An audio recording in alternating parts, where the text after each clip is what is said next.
Good evening, friends. Now, today we are going to study about our exercise 8.4 of Elements book, and we were discussing about maxima and minima in this exercise. In the last video, we have discussed about the first derivative test for maxima and minima, and in this video, we will talk about second derivative test and about our next exercise, absolute maxima and minima. Our first topic is second derivative test for maxima and minima. Now in this, what you have to do is you need to find second derivative, or means differentiate the function 2 times to find is it maxima at that point or minima. So there is a theorem given here whose proof is not in our syllabus. So what is the statement of the theorem? It is, let f of x be a differential function. Let f of x be a differential function on I is our interval, and let x naught be any point that belongs to our interval I. Okay, let f double dash x naught, f double dash x naught means double derivative at point x naught, f double dash x be continuous at x naught. Continuous at x naught means the graph is continuous, no gap is there, then what is there? It is saying 2 points. First, if f dash x naught means first derivative is 0 and second derivative at x naught is less than 1, it has a local maxima. If less than 0, then local maxima. And if f dash x naught is equal to 0 and f double dash x naught is greater than 0, then it is local minimum. Okay, this is our theorem, and this test is very easy and is very useful to find maxima or minima. Now think of it, if f double dash x naught is also 0, what happens? First thing, at this point second derivative test fails. Okay, so what in that case, what you will do, you will go back to first derivative test, or further means at higher derivative test. Okay, but higher derivative test is also not in our syllabus, not used in this exercise as well. And also, if this is an important point, that if f double dash x naught is equal to 0 and x naught is not a point of local maxima or minima, if there is no local maxima or minima at x naught, then it is a point of inflection. Okay, now we are going to solve an example to understand how does it works. So first of all, consider that we have function f of x as 3x raised to the power 4 plus 4x cube minus 12x square plus 12. So first of all, what we will do, we are going to differentiate it once, means f dash x, it is equal to, what is f dash x, then it will be 12x cube plus 12x square minus 24x, and of constant it is 0. Now what it can be written as 12x, means 12x can be taken common from here, x minus 1 into x plus 2, means if we will take 12x common from it, that it forms a quadratic equation, and if we solve it, we are getting in this way. Now we know to get our extreme points, what we are doing, we do f dash, put f dash x equal to 0. So in the last equation, if we will put f dash x equal to 0, we will get 0 equal to 12x into x minus 1 x plus 2. Now for what values of x do you get our equation as 0? So means our equation is satisfied for x equal to 0, means if we will put this value x as 0, this becomes 0 and whole becomes 0. 1, if here is 1, it becomes 0, and minus 2, and minus 2 for here. Okay, now what we will do is, now we will differentiate it again, means f double dash x. Now from here, if we will again differentiate it, we will get 36x square plus 24x minus 24. Now this value we are getting. Now in this we will put value of different values of x. Okay, f double dash x at 0, if we will put 0, it becomes minus 24. As it is 0, this also becomes 0. We are getting this, and it is less than 0. If it is less than 0, means it is a local maximum. Understood? Now we will check for 1 and minus 2. At 1 we get 36 plus 24 minus 24, it is 36, that is greater than 0, that means local minimum. Similarly for f double dash minus 2 we will get is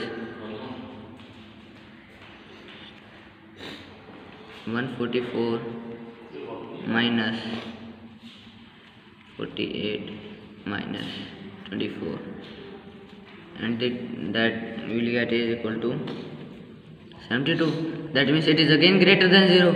If greater than 0, it is local minimum. Okay, do you understand how does it works? The second derivative test, what we need to do, first we will differentiate one time. It is our question. First we will differentiate it one time, then we will put f dash x as 0, and after putting f dash x as 0, we will get our critical values. These are our critical values, and we will check at critical values what is the answer of our function. If it is less than 0, local maximum, and greater than 0, local minimum. Understood? This was all about our exercise 8.4. Now we will talk about exercise 8.5. that is absolute maxima and absolute minima. Absolute maxima and absolute minima. It is very easy topic. In this, what we'll find the maximum value within our function and minimum value within our function. So say this is our graph, that is in this way. So say it is f of a, this is f of b, f of c, and we take it is f of d. Now you look here in the graph, then what we get is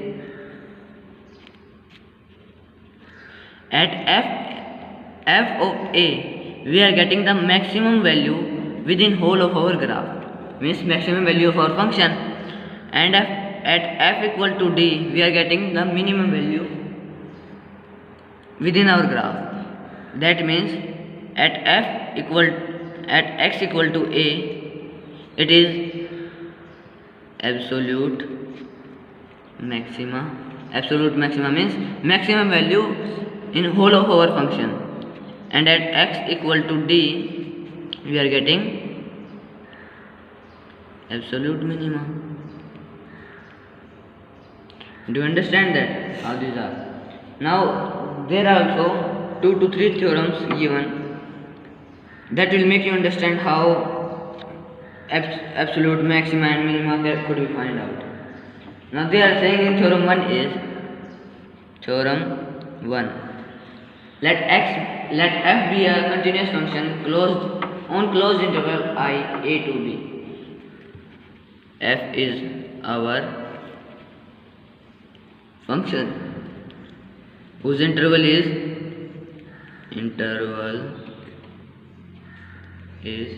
I equal to a to b.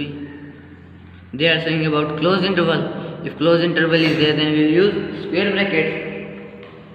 Then f has a maximum value and attains it at least once in I. Means at anywhere between from a to b, we can put any value of x from a to b, including values a and b. Then at least at one point, we are getting the maximum value within whole of our graph, and similarly we will get at least once minimum value in whole of our graph. It can be many times, means if we exceed it, we can say that 2 places we are getting same value, that is minimum, but at least once it is for sure. Okay. Now what does theorem 2 says? Theorem 2 says that if a differential function attains its maximum value at an integer c of domain, it means that it is getting within the graph. We say it as it is on the extreme points, but if we say that this graph is somewhat like that, means it is still here, it is higher than this. So for this point we have f dash c equal to 0, where c is the point where it is getting the maximum value. So if we differentiate at that point, we will get value as 0. It is for a maximum value. Understood? The same is for minimum value. That in theorem 3 it says, when we have the value of our minimum, means the minimum value within the interior of our graph, then we have f dash b equal to 0. At b it is minimum value in the whole of the graph, so f dash b will be equal to 0. This is for our minimum value.